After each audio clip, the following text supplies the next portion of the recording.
Hello future IITians and NITians. तो आज अपन बात करेंगे कंटिन्यूटी के बारे में कि कंटिन्यूटी क्या होती है, किस तरीके से यहाँ पे क्वेश्चंस को सॉल्व करना होता है, कौन कौन सी इंपॉर्टेंट चीज़ों को अपने को ध्यान में रखना होता है जब भी किसी फंक्शन का कंटिन्यूटी चेक करें। इसको क्विकली अपन रिवाइज करेंगे तो एकदम बेसिक से चलते हैं। सबसे पहले जैसे कंटिन्यूटी, कंटिन्यूटी मतलब कंटिन्यूस, कंटिन्यूस मतलब लगातार, मतलब कोई भी चीज़ लगातार अगर चल रही है। जैसे आप मैथमेटिकल टर्म में बात करोगे तो अगर कोई फंक्शन अपने पास में, सबसे जरूरी और सबसे इंपॉर्टेंट चीज़ है कि किसी भी मैथमेटिकल एक्सप्रेशन का जब अपन कंटिन्यूटी चेक करें तो उससे पहले उसको फंक्शन होना बहुत जरूरी है। और ये अपन कैसे टेस्ट कर सकते हैं? वर्टिकल लाइन टेस्ट की हेल्प से। ठीक है, जब अपने पास में कोई फंक्शन दे रखा हो और अगर उसका ग्राफ इस तरीके से कंटिन्यूअस चलता हुआ जा रहा है, बीच में कहीं पे भी इस तरीके से कोई ब्रेक अगर नहीं है, तो उस फंक्शन को अपन कंटिन्यूअस फंक्शन बोलते हैं। इसको अपन दूसरे तरीके से भी समझ सकते हैं। अगर अपन किसी फंक्शन का ग्राफ बना रहे हैं और उस ग्राफ को अगर बनाते हो अपने को पेन दोबारा उठाने की जरूरत नहीं पड़ती है, कंटिन्यूअसली चलता जाता है, तो उस तरीके का फंक्शन अपने पास में कंटिन्यूअस फंक्शन होता है। लेकिन मैथमेटिकल टर्म में बात करोगे, जैसे देखो कुछ आसान से फंक्शन होते हैं उनका तो ग्राफ अपन बना पाएंगे, लेकिन काफी कॉम्प्लिकेटेड अगर फंक्शन होगा तो उसका ग्राफ बनाना ही बहुत ज्यादा डिफिकल्ट काम हो जाएगा।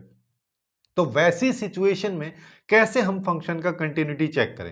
जैसे मान लो अगर मेरे को x इक्वल टू ए अपने पास में कोई भी एक पॉइंट है, उस पे किसी फंक्शन एफ एक्स का, जो कि काफी ज्यादा कॉम्प्लिकेटेड फंक्शन है, उसका ग्राफ बनाना पॉसिबल नहीं हो पा रहा है, तो उसका कंटिन्यूटी अगर मेरे को चेक करना है तो उसकी लिमिट अपन उस पर्टिकुलर पॉइंट पे देखेंगे, वो एग्जिस्ट करनी चाहिए, जिसका मतलब फाइनाइट वो आनी चाहिए, या फिर ऐसे बोल लो कि उसके LHL RHL की वैल्यूज फाइनाइट आनी चाहिए और बराबर होनी चाहिए। अगर इतना हो पा रहा है तो इस पर्टिकुलर पॉइंट पे उस फंक्शन की वैल्यू भी अपने को चेक करनी है। और जब ये दोनों चीजें बराबर आएंगी, उसके साथ साथ फाइनाइट होंगी, तभी अपन बोल पाएंगे कि x इक्वल टू ए पे ये फंक्शन एफ एक्स जो है कंटिन्यूअस है। जैसे देखो अपने पास पहले वाले ग्राफ है, पहले वाले ग्राफ में अगर मैं a माइनस पे जाता हूं तो लगभग यही वैल्यू आएगी, a प्लस की भी बात करोगे वो भी लगभग इतनी ही वैल्यू आएगी, और f ऑफ a की बात करोगे तो वो भी लगभग इतना ही आ रहा है। तीनों वैल्यूज बराबर हैं और यहां पे देखोगे तो कोई ना कोई फाइनाइट वैल्यू होगी, चाहे कुछ भी हो। तो इस सिचुएशन में ये फंक्शन कंटिन्यूअस होगा। लेकिन आगे वाली में आ जाओ, यहां पे अगर देखोगे तो a माइनस की वैल्यू तो आ रही है, a प्लस की वैल्यू भी कुछ ना कुछ आ रही है, दोनों बराबर आ रही है लगभग लगभग और फाइनाइट है। लेकिन f ऑफ a जो है वो एग्जिस्ट ही नहीं कर रहा, उस पर तो होलो सर्किल है, मतलब वहां पे ग्राफ है ही नहीं। तो ऐसी सिचुएशन में ये फंक्शन डिसकंटिन्यूअस ग्राफ होगा। वैसे ही थर्ड वाले केस में, थर्ड वाले केस में ठीक है, होलो सर्किल बना दिया लेकिन उसकी वैल्यू को अभी ऊपर ले गया, यानी कि f ऑफ a माइनस की वैल्यू तो यहां है, a प्लस की वैल्यू भी यही है, लेकिन f ऑफ a की वैल्यू ये। अब दोनों केसेस में f of a minus f of a plus दोनों बराबर भी हैं, फाइनाइट भी हैं, और f ऑफ a की वैल्यू एग्जिस्ट भी कर रही है, लेकिन ये वैल्यूज बराबर ही नहीं है, क्योंकि ये वैल्यू का आउटपुट तो यहां पे आ रहा है, इसका आउटपुट यहां पे आ रहा है, दोनों बराबर नहीं है। तो ऐसी सिचुएशन में भी फंक्शन डिसकंटिन्यूअस होगा। उसके अलावा थर्ड वाला केस ले लो, थर्ड वाले केस में क्या हो रहा है कि जैसे a माइनस अगर मैं बात करूंगा तो a माइनस का आउटपुट यहां पे आएगा, लेकिन a प्लस की बात करोगे तो a प्लस का आउटपुट लगभग यहां आएगा, और f ऑफ a का आउटपुट तो ये वाला है, ये भी यहीं आ रहा है। तो ये दोनों values f of a plus और f ऑफ a दोनों बराबर हैं, फाइनाइट है, लेकिन f ऑफ a माइनस के बराबर है नहीं। तो इस सिचुएशन में भी फंक्शन डिसकंटिन्यूअस ही होगा। अब देखो यहीं से अपन क्या कंक्लूड कर सकते हैं, जब भी हम किसी फंक्शन के बारे में बात कर रहे हैं तो वो कहां कहां पे डिसकंटिन्यूअस हो रहा है। पहला केस तो हमारे पास में ऐसा आ रहा है कि उसकी लिमिट ही एग्जिस्ट ना करे।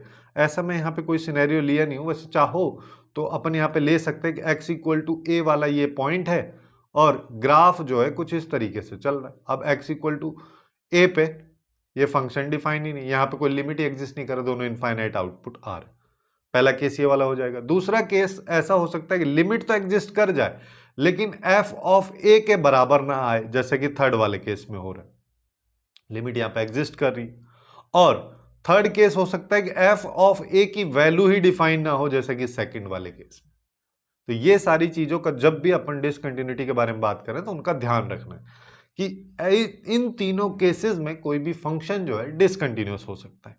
अब डिसकंटिन्यूटी के भी कई सारे टाइप है, दो टाइप से अपन मेनली इसको डिफरेंशिएट करते हैं या कैटेगराइज करते हैं कि जब लिमिट एग्जिस्ट कर रही है और जब लिमिट एग्जिस्ट नहीं करती। तो जब लिमिट एग्जिस्ट कर रही है उस टाइप की डिसकंटिन्यूटी को अपन बोलते हैं रिमूवेबल डिसकंटिन्यूटी, जिसमें एक है मिसिंग पॉइंट, दूसरा है आइसोलेटेड पॉइंट। जैसे कि इसके नाम से ही पता चल रहा है, मिसिंग पॉइंट मतलब पॉइंट मिसिंग होगा। पॉइंट मिसिंग मतलब देखो, चाहे तो ये सेकंड वाला केस ले लो या फिर ये वाला केस ले लो, यहाँ पे F of A he define नहीं, तो इस तरीके की डिसकंटिन्यूटी को अपन मिसिंग पॉइंट डिसकंटिन्यूटी बोलते हैं। ये टाइप वाली जो चीजें हैं ये मेनली एडवांस में काफी ज्यादा इंपॉर्टेंट होती हैं। अभी तक ऐसा कोई खास क्वेश्चंस देखे नहीं गए मेंस के पर्सपेक्टिव से, तो इसमें टाइप ऑफ डिसकंटिन्यूटी। दूसरा, आइसोलेटेड पॉइंट। आइसोलेटेड का मतलब क्या हो रहा है, एक पॉइंट को आइसोलेट कर दिया, अलग जगह रख दिया, जैसा कि अपन इस सेकंड वाले केस, थर्ड वाले केस में कर रहे हैं। वही सेम चीज यहाँ पे इसकी वैल्यू अलग कर दी। अब यहाँ पे F of A minus F of A plus, ये इन दोनों की वैल्यू एग्जिस्ट कर रही है, बराबर भी है, फाइनाइट भी है, लेकिन एफ ऑफ ए के बराबर नहीं, तो इस तरीके की डिसकंटिन्यूटी को अपन आइसोलेटेड पॉइंट बोले। अब दूसरा टाइप आता है नॉन रिमूवेबल डिसकंटिन्यूटी, जहां पे लिमिट ही डिफाइन नहीं रहती। तो इसमें तीन केसेस होते हैं। सबसे पहला केस है फाइनाइट वाला, यानी कि एलएचएल, या फिर ऐसा बोल लो कि एफ ऑफ ए माइनस की कुछ ना कुछ वैल्यू है। यहां पे देखोगे तो जैसे x इक्वल टू 1 पे हम चेक कर रहे हैं, तो 1 माइनस की बात करोगे तो ये 0 है, एफ ऑफ 1 प्लस की बात करोगे तो ये 2 आ रहा है। दोनों वैल्यूज आ रही है, फाइनाइट आ रही है, लेकिन दोनों बराबर नहीं है।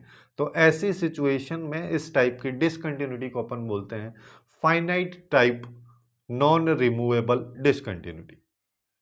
दूसरा इनफाइनाइट टाइप, जैसा इसके नाम से ही पता चल रहा है कि अगर चाहे तो एलएचएल हो जाए या आरएचएल हो जाए या दोनों हो जाए, दोनों में से कोई भी एक अगर इन्फिनिटी की तरफ चला जा रहा है, तो अपन यहां पे बोलेंगे कि वो इनफाइनाइट टाइप की डिसकंटिन्यूटी। जैसे यहीं पे अगर मान लो ये होता है, एफ एक्स को ले लो, एफ एक्स में इसको 1/x कर दो, 1/x कर दो जब x less than equal to 0 है, यहां पे 2 कर दो जब x ग्रेटर देन 0।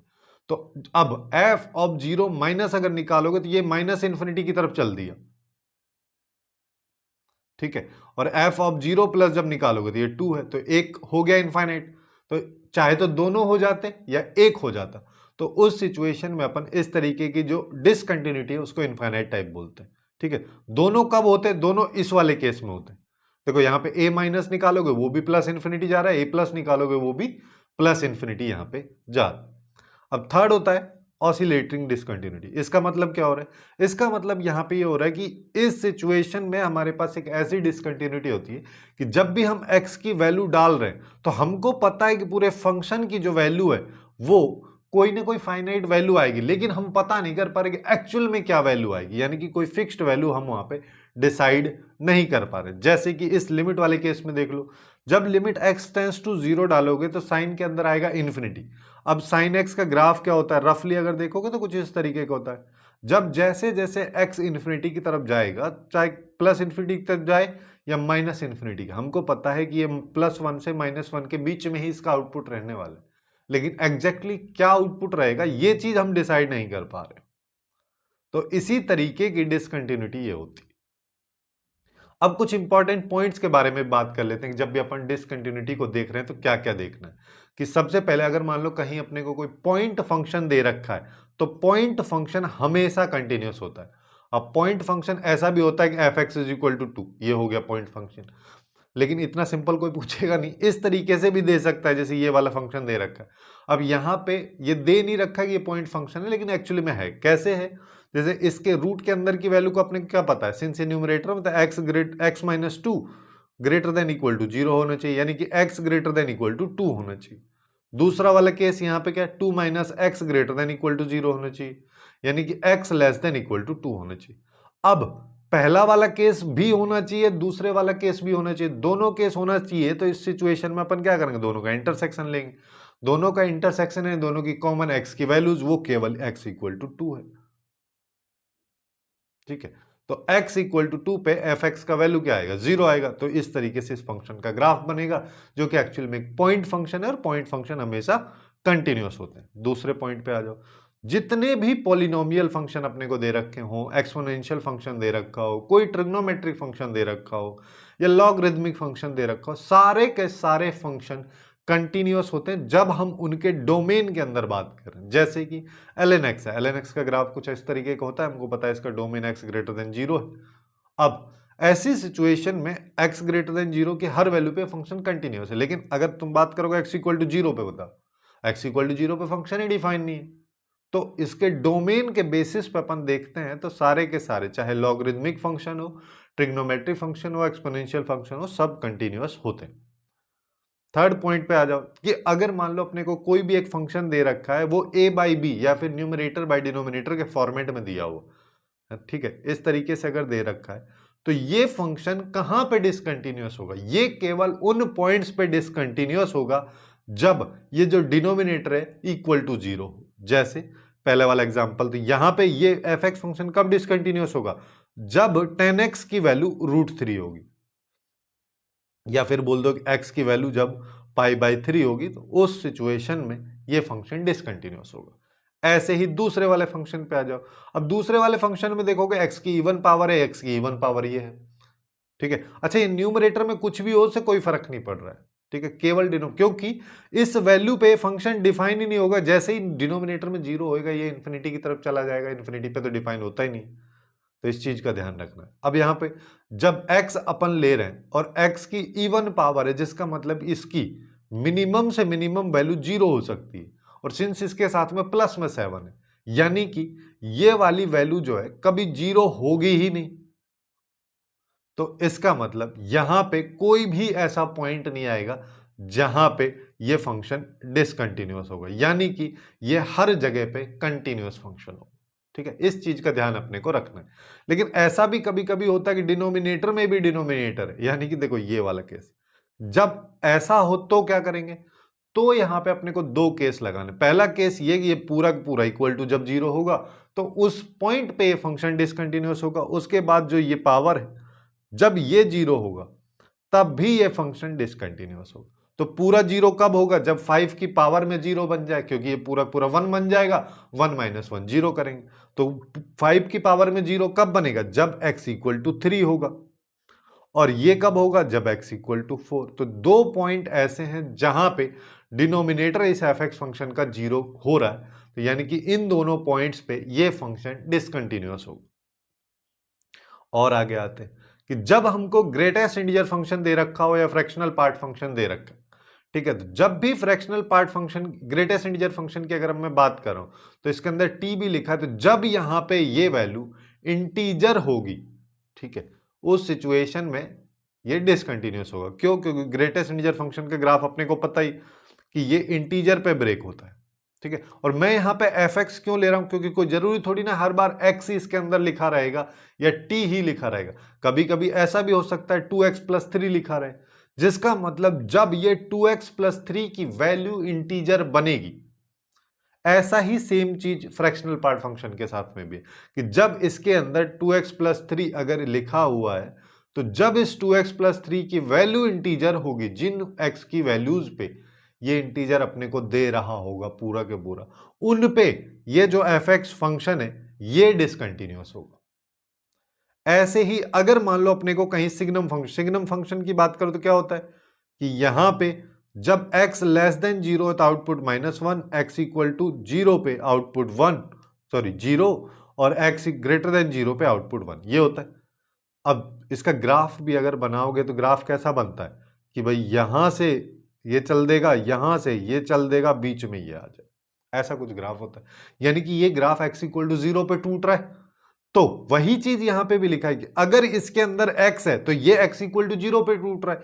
लेकिन अगर इसके अंदर f(x) लिखा है, 2x + 3 लिखा है, तो जब 2x + 3 की वैल्यू या f(x) की वैल्यू 0 होगी, तब ये ग्राफ टूटेगा, तब उस पॉइंट पे ये फंक्शन डिसकंटिन्यूअस होगा। इस चीज का अपने को ध्यान रखना है।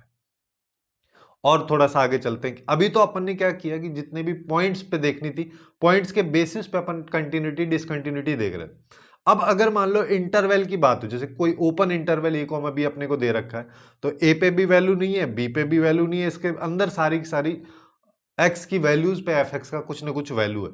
तो इसके बीच में जितनी भी वैल्यूज है, सब पे फंक्शन अगर कंटिन्यूअस होगा, तो अपन बोल पाएंगे कि a, b के ओपन इंटरवल में ये फंक्शन कंटिन्यूअस है, ठीक है। वहीं पे अगर क्लोज ब्रैकेट रहेगा, तो क्लोज ब्रैकेट रहने का मतलब क्या होगा? कितना सा फर्क पड़ेगा उससे? उससे केवल इतना फर्क पड़ेगा कि जैसे पहले ग्राफ ऐसा आ रहा था, होलो सर्किल था, ये फील्ड सर्किल हो जाएगा, ठीक है। तो बीच वाले में तो वही करना है जो अभी पिछले वाले में किया, ओपन वाले में, कि भाई उसके बीच में सारे के सारे पॉइंट्स पे मेरे को चेक करना है, वो हो गया। लेकिन अब यहां पे सिंस ये क्लोज ब्रैकेट है, अपने को एंड पॉइंट्स को भी कंसीडर करना है, इस पे भी और इस पे भी। तो लिमिट में एक कंसेप्ट अपन पढ़ते हैं कि जब फंक्शन लेफ्ट में डिफाइन ही नहीं हो, जैसे ये ए है, अब ए से पहले या ए माइनस पे फंक्शन डिफाइन ही नहीं है, कोई वैल्यू ही नहीं है, फंक्शन यहीं से स्टार्ट हो रहा है, तो अपन यहां पे केवल और केवल राइट लिमिट देखते थे, आरएचएल जिसको बोलते हैं राइट हैंड लिमिट। और अगर बी पे मैं बात करूं तो बी के आगे डिफाइन नहीं, तो बी पे अपन एलएचएल देखते। वही चीज यहां पे अप्लाई हो रही है। अगर एफ एक्स में एक्स इक्वल टू ए पे हम बात करें, ए क्लोज ब्रैकेट का पहला वाला अगर है, तो केवल अपन ए प्लस पे लिमिट की वैल्यू देखेंगे और ये देखेंगे कि वो एफ ऑफ ए के बराबर आ रही है या फिर नहीं आ रही है, उसके साथ साथ फाइनाइट है या नहीं है। अगर ये इक्वल होते हैं, फाइनाइट आती है, तो उस सिचुएशन में वो फंक्शन x इक्वल टू ए पे कंटिन्यूअस होगा। सेम चीज b के साथ भी होगी, बस यहां पे ध्यान ये रखना है कि x tends to b minus पे अपन करेंगे, b प्लस पे नहीं करेंगे, क्योंकि b प्लस पे फंक्शन है ही नहीं। अब थोड़ा सा और आगे चलते हैं। जब भी हम यहाँ पे किसी इंटरवल में डिफरेंशियबिलिटी के बारे में, तो अभी हम आगे बात करेंगे अगली वाली शॉर्ट्स वीडियो में। तो यहां पे क्या है कि जब भी अपन यहाँ पे कंटिन्यूटी के बारे में बात करें किसी इंटरवल की, तो देखो अगर मान लो अपने को सीधा सीधा फंक्शन दे रखा होगा ये, तो अपन डायरेक्टली बोल देगा x इक्वल टू जहां जहां पे इंटीजर है वहां पे डिसकंटिन्यूअस होगा। लेकिन अभी इसी के साथ कोई फंक्शन लिखा होता साइन x, अब देखो ये फंक्शन तो डिसकंटिन्यूअस है बट ये कंटिन्यूअस है। तो वैसी सिचुएशन में अपन क्या करते हैं कि यहां पे जितने भी पॉसिबल पॉइंट्स हो पाते हैं डिसकंटिन्यूटी वाले, जितने भी पॉसिबल पॉइंट्स अपने से निकल पाते हैं, वो जो 5-6 पॉइंट अभी अपन ने देखे, उनके बेसिस पे जितने भी पॉइंट्स या x की वैल्यूज हम निकाल पा रहे हैं जिन पे पॉसिबली ये फंक्शन डिसकंटिन्यूअस होगा, तो उन पॉइंट्स को अपन लेते हैं, फिर उन सारे के सारे पॉइंट्स पे डिसकंटिन्यूटी और कंटिन्यूटी अपन चेक करते हैं, तब जाके यहाँ पे किसी पर्टिकुलर इंटरवल के अंदर चीजें अपने को पता चलती हैं। अब जब भी ऐसा कर रहे हैं तो उसके साथ साथ कुछ चीजें भी अपने को ध्यान रखनी, जैसे अगर मान लो मेरे पास एफ एक्स है, एफ एक्स की वैल्यू यहाँ पे 1 है जब x greater than equal to 1 है, यहाँ पे 2 है जब x लेस देन 2 है, या x लेस देन 1 कर दो। जब ऐसा है तो यहाँ पे x इक्वल टू 1 वाला एक ऐसा पॉइंट है, यहाँ पे x इक्वल टू 1 एक ऐसा पॉइंट है जिसपे फंक्शन की डेफिनेशन चेंज हो रही है कि 1 से बड़े पे आउटपुट ये, 1 से छोटे पे आउटपुट ये। तो पूरे फंक्शन की जिन जिन पॉइंट्स पे डेफिनेशन चेंज होती है उन पे अपन कंटिन्यूटी चेक करते हैं। जैसे यहाँ पे सीधा सीधा पता चल रहा है डिसकंटिन्यूअस होगा, क्योंकि एफ ऑफ ए प्लस की वैल्यू या 1 प्लस की वैल्यू 1 आएगी, 1 माइनस की वैल्यू 2 आएगी, दोनों फाइनाइट है, बराबर नहीं है। ठीक, इस चीज का ध्यान। अगर मान लो यहीं पे तीसरा केस भी होता, तो जैसे मान लो ये होता कि ये 0 पे आ जाता या फिर -1 पे आ जाता, जो भी केस यहाँ पे बन रहा होता, उन सब के बेसिस पे फिर से अपन उन सारे के सारे, जैसे देखो मैं ये बोल रहा हूँ कि 1 होता जब x ग्रेटर देन 1, ठीक है, 2 होता जब x की वैल्यू 2 से छोटी है लेकिन 1 से बड़ी है, 3 जब x की वैल्यू 2 से बड़ी 3 से। अब 3 केस हो गए। अब देखो फंक्शन की डेफिनेशन कहाँ कहाँ बदल रही है, x इक्वल टू 1 पे बदल रही है, 2 पे बदल रही है। अब इसके बाद अगला पॉइंट है कि एंड पॉइंट्स पे भी अपने को चेक करनी। जैसे यहां पे अगर देखोगे तो यहां पे अगर मैं यहां पे इक्वल टू लगाता और यहां पे भी इक्वल टू लगाता, अब जैसे इक्वल टू अगर नहीं है तो इसका मतलब क्या हो रहा है, ओपन ब्रैकेट है, लेकिन अगर इक्वल टू है तो इसका मतलब क्या हो रहा है, क्लोज ब्रैकेट है। जैसे अब इसमें क्लोज ब्रैकेट, तो अब मेरे को 1 और 3 पे भी चेक करना, उसके बीच में जहां जहां पे फंक्शन की डेफिनेशन चेंज हो रही है उस पे तो करना ही है, उसके साथ साथ जो एंड पॉइंट्स हैं उन पे भी अपने को करना। और अब चलते हैं कुछ इंपॉर्टेंट थ्योरम्स की तरफ, जिसमें सबसे पहली है IVT, इंटरमीडिएट वैल्यू थ्योरम। ये क्या कहते हैं कि अगर मान लो मेरे पास में कोई भी एक फंक्शन है, ठीक है, वो किसी भी एक क्लोज इंटरवल में अपने को कंटिन्यूअस दे रखा है, फिर बोला एफ ऑफ ए और एफ ऑफ बी बराबर नहीं, तो जैसे जैसे बोल रहा है अपन करते हैं। मान लेते हैं ये ए है, ए पे इसकी वैल्यू एफ ऑफ ए ये आ रही है, बी यहां है और इस पे इसकी वैल्यू ये आ रही है, ये एफ ऑफ बी हो गए, दोनों बराबर नहीं। फिर क्या कह रहा है कि अब इसके बीच में कंटिन्यूअस है, कंटिन्यूअस है तो बना दिया, ऐसे बना देते हैं रफली। फिर क्या कह रहा है, फिर कहता है कि तो अपने को सी की एक वैल्यू है ना, सी की एक वैल्यू इस और इसके बीच में कहीं ना कहीं मिलेगी, कहीं पे भी ले लो, एक मान लो मैं ये सी ले लिया। फिर कह रहा है जब c की वैल्यू ऐसे अपन ले रहे हैं f ऑफ a और f ऑफ b के बीच में, तो कम से कम एक वैल्यू x की a कॉमा b के इंटरवल में रहेगी जहां पे एफ एक्स इक्वल टू सी होगा। ठीक, वो तो रहती है अगर फंक्शन कंटिन्यूस है। तो ये आ गया वो वाला एक्स नॉट, क्योंकि इस पे आ गया। अब कम से कम एटलीस्ट वन क्यों बोल रहा है कि कभी कभी ऐसा भी हो सकता है। जैसे इसी ग्राफ को ना मैं थोड़ा सा बदल देता हूं। क्या करता हूं मैं यहाँ पे कि इसको ऐसे कर दो, 1 2 3 4 5 ऐसे। तो अब अगर मान लो मैं सी लेता हूं, तो देखो एक वैल्यू ये रही, एक वैल्यू ये रही, एक वैल्यू ये रही, एक ये इतनी सारी वैल्यू, मिनिमम तो एक रहेगी रहेगी, उसके साथ साथ मैक्सिमम बहुत सारी भी हो सकती हैं। वो डिपेंड करेगा फंक्शन का ग्राफ क्या। अब इसका यूज क्या होता है? इसका यूज ये होता है कि जैसे एफ एक्स अपने को कंटिन्यूस दे दिया और फिर यहां पे ऐसा हो गया कि मान लो एफ एक्स मेरे पास में कंटिन्यूस है, कुछ इस तरीके से वैल्यू, यानी कि एक्स इक्वल टू ए पे ये आ रहा है और इसकी वैल्यू एफ ऑफ ए है, बी पे वैल्यू ये आ रही है और इसका आउटपुट ये है।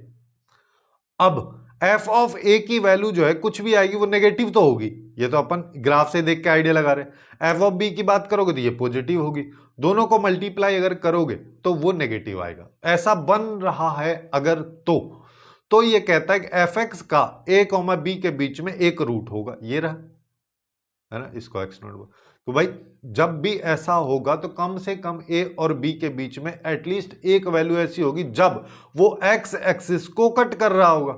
अब एक से ज्यादा भी हो सकती है, एक से ज्यादा कब होगी? ये लो हो गया, एक से ज्यादा भी रूट हो सकते हैं, बट मिनिमम से मिनिमम एक तो हर हाल में यहां पे होगा ही।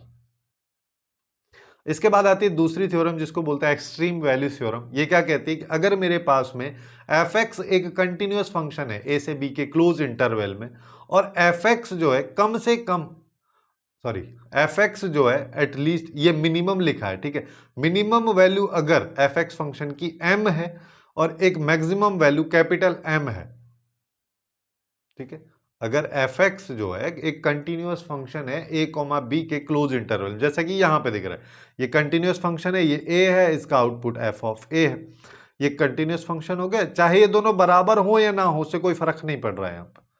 अगर ऐसा है तो ये कहता है कि एक तो इसकी मिनिमम वैल्यू होगी, एक मैक्सिमम वैल्यू होगी, जिसमें ये इसकी मिनिमम वैल्यू हो गई, ये इसकी मैक्सिमम वैल्यू। और यहां पे इसी चीज को अपन आगे चल के ऐसा भी बोल सकते हैं कि इसकी जो रेंज होगी वो क्या हो जाएगी? Minimum value comma maximum value, वही चीज यहां पे लिखा है। और लेकिन अगर फंक्शन डिसकंटिन्यूअस है एक्स इक्वल टू ए पे, अब देखो, अब यहां पे मैक्सिमम वैल्यू तो तुम बता ही नहीं पाओगे, मैक्सिमम वैल्यू बोलोगे इन्फिनिटी, तो वो तो सीन बनेगा ही नहीं। तो फंक्शन अगर कंटिन्यूअस इस तरीके से है तो क्लोज इंटरवल में ही उसका रेंज भी अपन निकाल पाते हैं। अब थोड़ा सा और आगे चलते हैं, कुछ और पॉइंट्स हैं उनको भी अपने को ध्यान में रखना है। जैसे अगर मान लो एफ एक्स मेरे पास में एक कंटिन्यूअस फंक्शन है ना, तो एफ इनवर्स एक्स भी एक कंटिन्यूअस फंक्शन ही होगा। एफ एक्स और एफ इनवर्स एक्स में क्या होता है, ग्राफ के बेसिस पर अगर देखोगे, थोड़ा सा फंक्शन याद करोगे तो अपने को ये पता है कि अगर एफ एक्स का ग्राफ ये है तो एफ इनवर्स एक्स का ग्राफ ये होगा, क्योंकि दोनों graph y is equal to x line के अबाउट में सिमेट्रिक होते हैं। वही चीज नीचे भी लिखा हुआ है, बट यहां पे ध्यान अपने को क्या रखना है कि जो एफ इनवर्स एक्स है वो एग्जिस्ट करना चाहिए। ये एग्जिस्ट कब करेगा? जब एफ एक्स फंक्शन जो है इंजेक्टिव प्लस सर्जेक्टिव होगा, यानी कि 1 प्लस ऑन टू फंक्शन अगर एफ एक्स फंक्शन होगा तो उसका एफ इनवर्स एक्स एग्जिस्ट करेगा, और अगर एग्जिस्ट कर पा रहा है तो वो भी कंटिन्यूअस होगा अगर एफ एक्स फंक्शन कंटिन्यूअस है तो।